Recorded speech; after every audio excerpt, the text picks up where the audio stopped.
Welcome to Positive Mondays, where each week we unlock the secrets to living with purpose and passion. I'm your host, Dave Dietz, and today we're diving into a powerful conversation with Dr. Gary Uremovich, longevity coach and author of Strategies for Intentional Living. Get ready to discover why the people you surround yourself with are the key to a healthier, happier, and longer life. So let's jump right in and start the week on a positive note. Good to have you here, Gary. So I haven't seen you in a while. Where you been? Well, a lot of things have been happening. And so, for instance, just today, we had Toastmasters at 7:30 over in Tampa. Driving home, then we had Bible study. And so that was on Zoom. And then we had lunch called Joy. So Jesus, others, and yourself. And it's a group of people that meets over at St. Andrews. Had a great time. We had to meet the person to fix our car window. It had a crack in it, so we had to be there. This afternoon, we're going to go to another Bible study. And then tonight, I'm tutoring a student. But these are things that I have chosen to do. And because of that, I see value in each of them, and I'm enjoying it. Yeah, wow. Except for the window. Except for I the didn't choose. Well, you are the epitome of a purpose-driven life, Gary. I gotta hand it to you for that. Well, and we just published another book a couple of days ago. Oh yeah. And actually, this morning we published our third edition of it's a grief support group called Good Grief. So this is the third edition. And I published a novel about Mary Magdalene. Oh. And I'm very excited about that. Anyway, so you're right. We're busy. But living life fully means embracing life and living it fully. Yeah. Just give me a little teaser on that Mary Magdalene book. Got anything you could just briefly share with us on that? Well, certainly. Mary Magdalene is someone that was very pivotal in the New Testament. So this is a story about Mary Magdalene looking at the ministry of Jesus from the eyes of a woman and developing this insight that causes her to be exiled. And she's exiled. Nothing crazy. There's no relationship with Jesus, no Da Vinci Code sort of stuff. But I enjoyed writing it because I personally think Mary Magdalene was an incredible person. Really? Wow. Well, didn't know that much about her. Well, thank you for shedding some light on that. Sounds pretty nice to me. I can't wait to read it. Okay, so I'm writing another novel. This one on Judas Iscariot. Yeah. Wow. Who would have thought? Judas of what? Iscariot, the one that betrayed Jesus. Oh, was that his last name? Yeah. Oh, okay. Yeah. Well, it's an eponym from where he was raised. So that's Iscariot. Yeah, just like Magdalene was from that town of Magdala. Yeah, gotcha. All right, Gary. Well, let's plow forward here with our positivity. All right. I love it. All right. Today we're discussing why we need to cultivate positive people in our lives and the profound impact this can have on our cognitive health, emotional well-being, and even our longevity. So let's jump right into it. Gary, why is it so crucial to surround ourselves with positive people? Well, that's a very good question. Sometimes we think, well, the people that I have around me, they're just here, and I can't make a choice about that.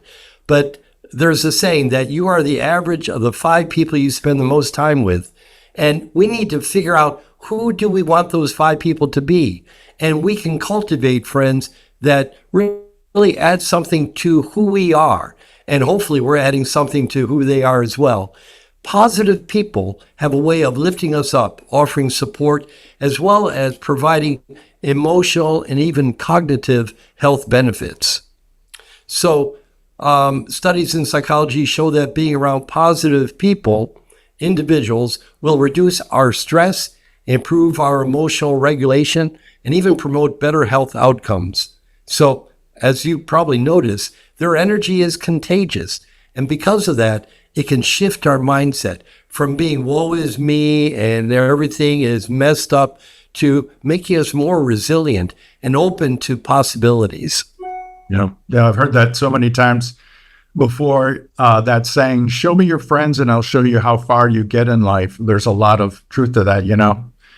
So before the show started, you were telling me about some of the cognitive benefits surrounding yourself with positive people. Can you expand on that a bit? Sure. Studies have shown us that being around positive people and being in a positive emotional environment can add 4 or 5 years to our life, so our longevity. So having a long life isn't as good as having a long life with joy and a sense of purpose. And so people live a long life and they don't know why they're here anymore. But when you have positive people around you, you sense there's a reason for being here. And it becomes contagious. You sense that people are happy to be alive, and you are too. Yeah, definitely. It's a person's energy is totally contagious. And why would you want to be around folks that are going to zap your energy when you can be around people that are going to lift you up?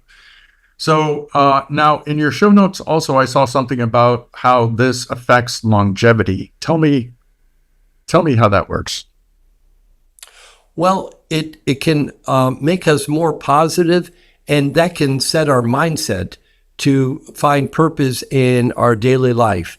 From a cognitive perspective, being around people who are optimistic and constructive reinforces a similar neural pathway in our brain. And so we start thinking in positive ways, and that affects how we function throughout the day, physically, emotionally, and even cognitively. How we think is tied into the kind of people we interact with.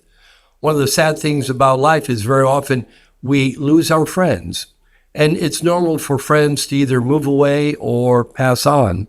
But we need to cultivate new friends all the time because they will help us with a growth mindset where we see opportunities rather than obstacles. If we only have people around us that are negative, that don't understand a purpose for living, then that is contagious as well. So we need to look for people that make us feel good.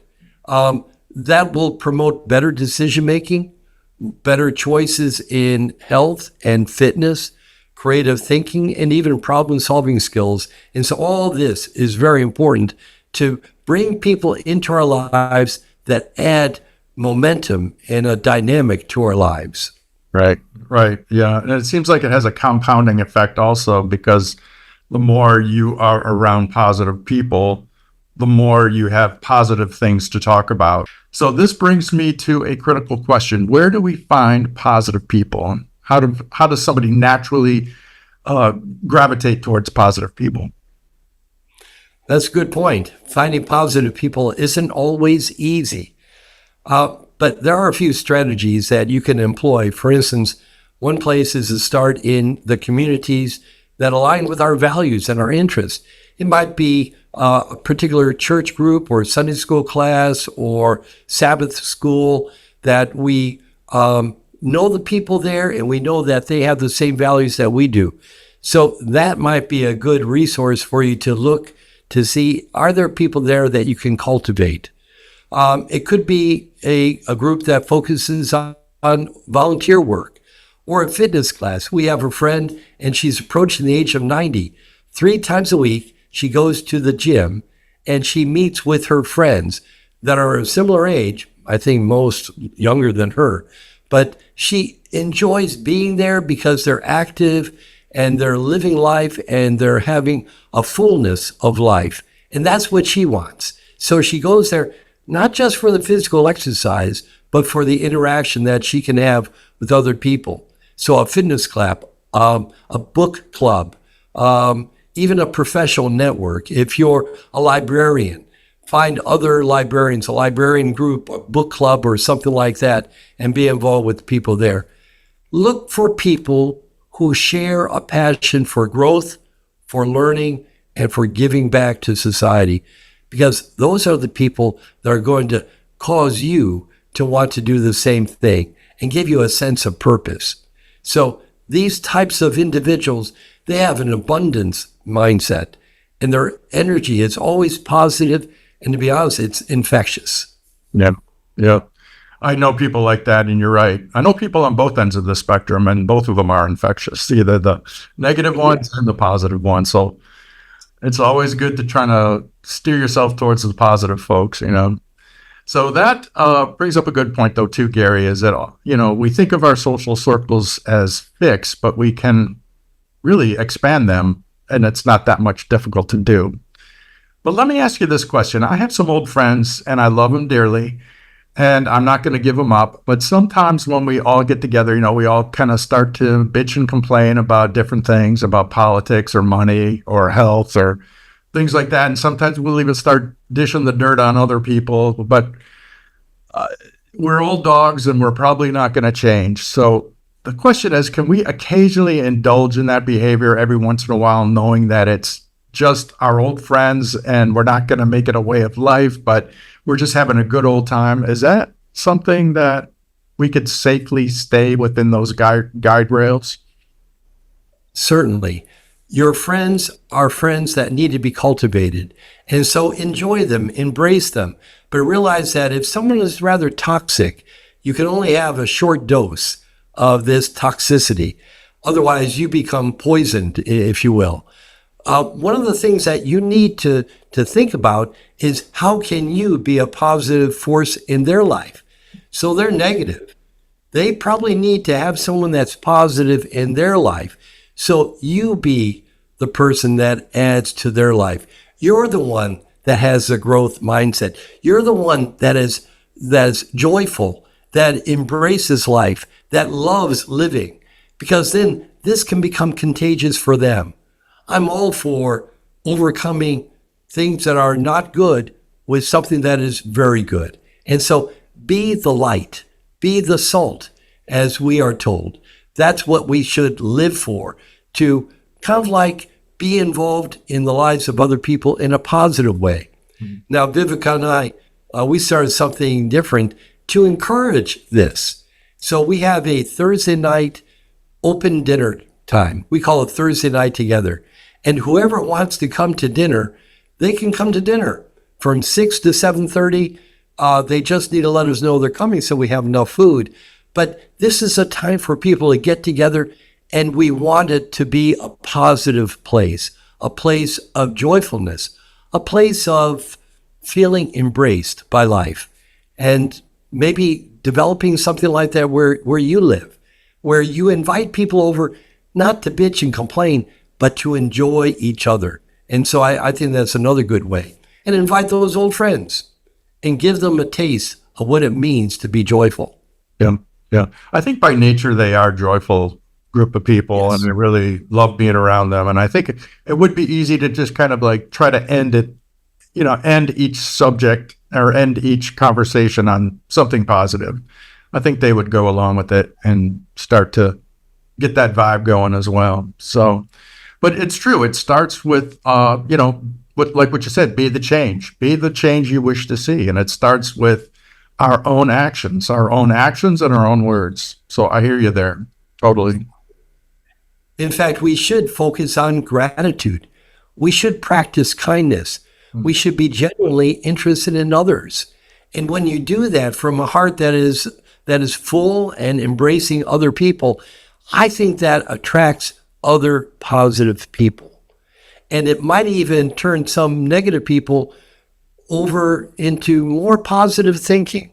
And also setting boundaries is crucial. And so if you have a couple of friends that want to talk about politics, and this is the season for politics, say, you know, I'd rather not discuss that right now. Let's talk about something a little bit different. I'm just not interested in politics. Yeah. So setting boundaries is okay.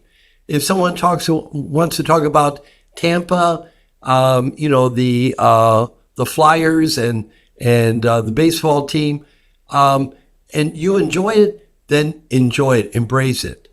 But if there's something you really don't like to talk about, let them know, and that's okay. Yeah, yeah, that's you know, that's a definitely a good way out of, diffusing what could potentially be a bad situation. Yes. So especially politics or, religion, those seem to be the two main ones, especially right now. The politics is just insane right now. And I'm guilty of it as well. So, but, well, great insights today, Gary. So, as we wrap up today's episode, what's a call to action that we can all take this week to start to cultivate a more positive outlook and more positivity in our lives? Well, find and identify one positive person that you know of and reach out to them to have a coffee, a chat, or a telephone call. And then express your appreciation for their positive influence in your life. Positive people need to know that they are positive and other people have noticed it, that their mindset is something that's appreciated. Very often, we're not aware of how we influence other people. So do that. Or maybe compliment a stranger. Send a thoughtful message to a friend, or volunteer your time for something that is something needed in your community. So these small steps start to create a ripple effect. And so do one of those things. Yeah. I love the concept of giving somebody a small compliment. That's so easy to kind of weave in a small compliment about what they have on, or, they got a great smile or something simple, and it just amazing how their face lights up when you do that. So, but I love it, Gary. Fantastic stuff. Simple, actionable, and impactful. So thank you, Gary, for sharing your wisdom with us today. And thank you, David. This has been great, and thanks. All right. So with that, we'll wrap up this episode of Positive Mondays, Living with Purpose and Passion. Make sure to subscribe and leave a review and share this podcast with someone who could use a bit of positivity in their life this week. And until next Monday, stay positive and live with passion. So long, folks. Yes.